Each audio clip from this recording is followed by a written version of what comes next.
एक आदमी ने एक बहुत ही खूबसूरत लड़की से शादी की। शादी के बाद दोनों की जिंदगी बहुत प्यार से गुजर रही थी। वह उसे बहुत चाहता था और उसकी खूबसूरती की हमेशा तारीफ किया करता था। लेकिन कुछ महीनों के बाद लड़की चर्मरोग स्किन डिजीज से ग्रसित हो गई और धीरे धीरे उसकी खूबसूरती जाने लगी।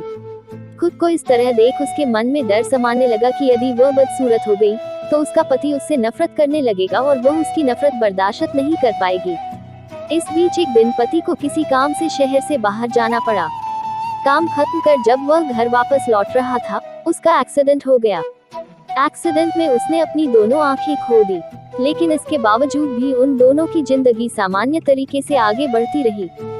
समय गुजरता रहा और अपने चर्मरोग के कारण लड़की ने अपनी खूबसूरती पूरी तरह गंवा दी। वह बदसूरत हो गई, लेकिन अंधे पति को इस बारे में कुछ भी पता नहीं था, इसलिए इसका उनके खुशहाल विवाहित जीवन पर कोई प्रभाव नहीं पड़ा। वह उसे उसी तरह प्यार करता रहा।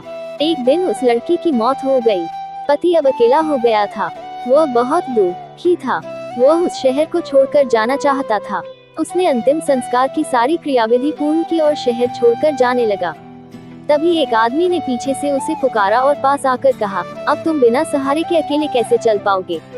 इतने साल तो तुम्हारी पत्नी तुम्हारी मदद किया करती थी। पति ने जवाब दिया, दोस्त, मैं अंधा नहीं हूँ, मैं बस अंधा होने का नाटक कर रहा था, क्योंकि यदि मेरी पत्नी को पता चल जाता कि मैं उसकी बदसूरती देख सकता हूँ, तो यह उसे उसके रोग से ज्यादा दर्द देता।